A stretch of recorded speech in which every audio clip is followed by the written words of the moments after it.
Hi, I'm Anne Marie Torp, I'm Brittney Landers. and today Brittany and I want to go into what is earnest money and why we have it.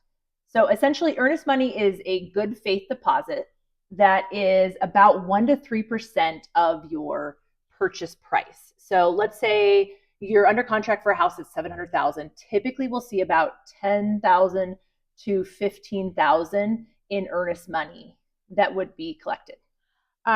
Who collects that earnest money? So we typically see title companies here in the state of Colorado collecting that earnest money, and they hold that in a mutual account that then is held whether the contract closes or is released if it doesn't close.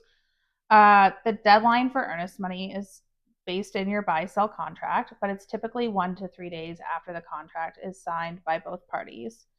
That can be submitted via wire, check, or electronic payment. Some title companies even have a portal system that you can go online and pay. Another question we get is how is that earnest money applied at closing? So where does the fund show up? So when you are getting closer to close, you'll see a buyer settlement statement.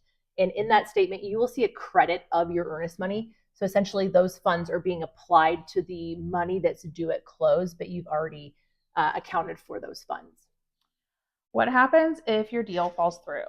Um, we have a number of situations that this can happen. It can be at inspection objections. It can be at the appraisal contingency where your appraisal didn't come back as high. It can be at the loan contingency where maybe loan terms or something of that nature didn't work out. Maybe your job changed and your loan didn't work out. If there was a title issue, HOA documents not being suitable for the buyer. And then there are, times that there's other contingencies within the contract that can fall out. But typically, what we see if any of those situations happen,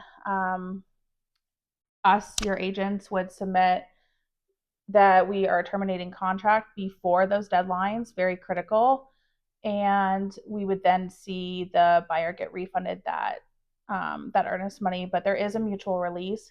So the other side would have to sign off on that to make sure that they're also agreeing to the release, and then title will release the funds. So sometimes it can take a day or two while they sort out paperwork. In some cases, the seller may feel that this isn't a mutual release and that for some reason they feel that they are entitled to that earnest money for reasons that maybe it wasn't within our contractual agreement. But if there are any earnest money disputes, those disputes do need to go to mediation. And if you go to mediation, essentially we're saying if we get to that point, that's when we're bringing in the attorneys and that's when we're getting legal advice on this issue.